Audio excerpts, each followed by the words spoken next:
नमस्कार दोस्तों। आज की कहानी है अक्ल बड़ी या भैंस। एक स्थान पर वट वृक्ष की एक बड़ी खोल में कौवा कौई रहते थे। उसी खोल के पास एक काला सांप भी रहता था।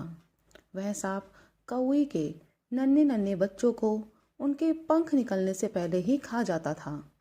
दोनों इससे बहुत दुखी थे। अंत में दोनों ने अपनी दुख भरी कथा उस वृक्ष के नीचे रहने वाले एक गीदड़ को सुनाई और उससे यह भी पूछा कि अब क्या किया जाए। सांप वाले घर में रहना प्राण घातक है। गीदड़ ने कहा, इसका उपाय चतुराई से ही हो सकता है। शत्रु पर उपाय द्वारा विजय पाना अधिक आसान है। एक बार एक बगुला बहुत सी उत्तम मध्यम अधम मछलियों को खाकर प्रलोभवश एक करकट के हाथों उपाय से ही मारा गया था। दोनों ने पूछा, कैसे? तब गीदड़ ने कहा, सुनो। एक जंगल में बहुत सी मछलियों से भरा एक तालाब था।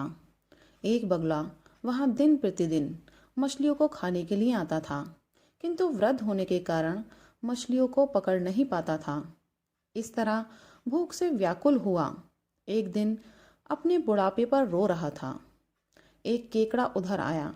उसने बगुले को निरंतर आंसू बहाते देखा तो कहा, मामा, आज तुम पहले की तरह आनंद से भोजन नहीं कर रहे और आंखों से आंसू बहाते हुए बैठे हो।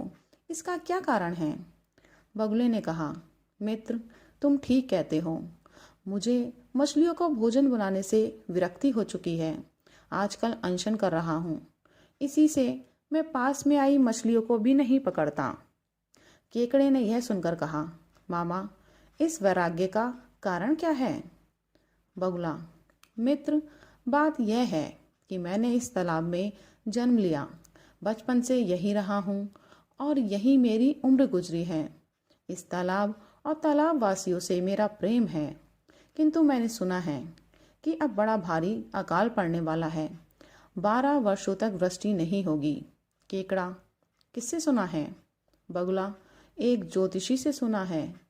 यह शनिश्चर जब शक्टाकार रोहिणी तार कमंडल को खंडित करके शुक्र के साथ एक राशि में जाएगा, तब 12 वर्ष तक वर्षा नहीं होगी। पृथ्वी पर पाप फैल जाएगा। माता पिता अपनी संतान का भक्षण करने लगेंगे। इस तालाब में पहले ही पानी कम है। यह बहुत जल्दी सूख जाएगा।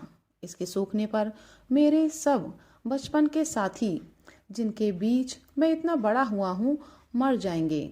उनके वियोग दुख की कल्पना से ही मैं इतना रो रहा हूँ और इसीलिए मैंने अनशन किया है। दूसरे जलाशयों के सभी जलचर अपने छोटे छोटे तालाब छोड़कर बड़ी बड़ी झीलों में चले जा रहे हैं। बड़े बड़े जलचर तो स्वयं ही चले जाते हैं। छोटों के लिए ही कठिनाई है। दुर्भाग्य से इस जलाशय के जलचर बिल्कुल निश्चिंत बैठे हैं, मानो कुछ होने वाला ही नहीं है। इसीलिए मैं उनके लिए रो रहा हूँ। उनका वंश नाश हो जाएगा।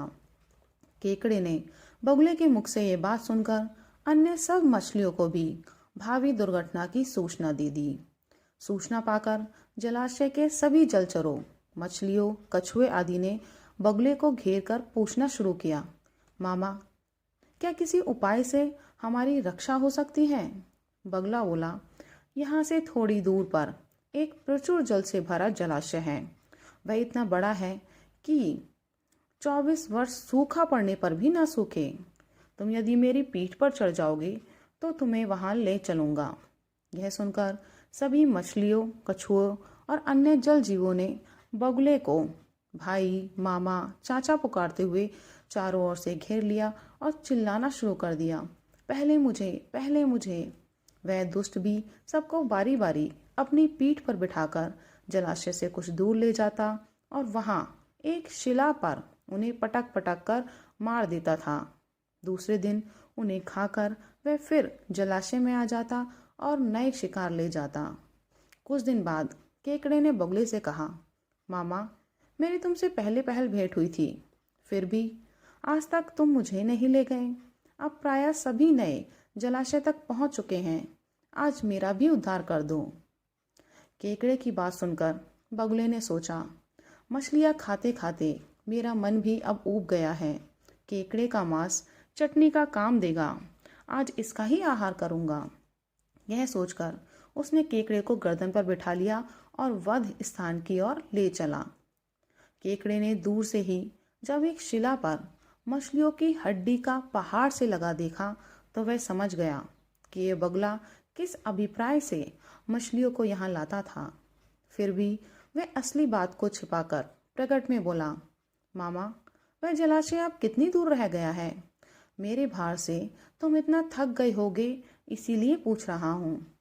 बगुले ने सोचा अब इसे सच्ची बात कह देने में भी कोई हानि नहीं है, इसलिए वह बोला, केकड़े साहब, दूसरे जलाशय की बात अब भूल जाओ। यह तो मेरी प्राण यात्रा चल रही थी, अब तेरा भी काल आ गया है। अंतिम समय में देवता का स्मरण कर ले, इसी शिला पर पटक कर तुझे भी मार डालूंगा और खा जाऊंगा। बगुला अभी यह बात कह ही रहा था कि केकड़े ने अपने तीखे दांत बगुले की नरम मुलायम गर्दन पर गाड़ दिए। बगुला वहीं मर गया, उसकी गर्दन कट गई। केकड़ा मृत बगुले की गर्दन लेकर धीरे धीरे अपने पुराने जलाशय पर ही आ गया। उसे देखकर उसके भाई बंधुओं ने उसे घेर लिया और पूछने लगे, क्या बात है, आज मामा नहीं आए? हम सब उनके साथ नए जलाशय पर जाने के लिए तैयार बैठे हैं। केकड़े ने हंसकर उत्तर दिया, मूर्खों, उस बगले ने सभी मछलियों को यहाँ से ले जाकर एक शिला पर पटक पटक कर मार दिया है। यह कहकर उसने अपने पास से बगुले की कटी हुई गर्दन दिखाई और कहा, अब चिंता की कोई बात नहीं है, तुम सब यहाँ आनंद से रहोगे। गीदड़ ने जब ये कथा सुनाई तब कौवे ने पूछा, मित्र, उस बगुले की तरह ये सांप भी किसी तरह मर सकता है? गीदड़, एक काम करो, तुम नगर के राजमहल में चले जाओ, वहां से रानी का कंठहार उठाकर सांप के बिल के पास रख दो। राजा के सैनिक कंठहार की खोज में आएंगे और सांप को मार देंगे। दूसरे ही दिन कौवी राजमहल के अंतपुर में जाकर एक कंठहार उठा लाई। राजा ने सिपाहियों को उस कौवी का पीछा करने का आदेश दिया। कौवी ने वह कंठहार सांप के बिल के पास रख दिया। सांप ने उस हार को देखकर उस पर अपना फन फैला दिया था। सिपाहियों ने सांप को लाठियों से मार दिया और कंठहार ले लिया। उस दिन के बाद कौवा कौवी की संतान को किसी सांप ने नहीं खाया। तभी तो उपाय से ही शत्रु को वश में करना चाहिए। इस कहानी से हमें ये शिक्षा मिलती है कि उपाय से शत्रु को जीतो, हथियारों से नहीं।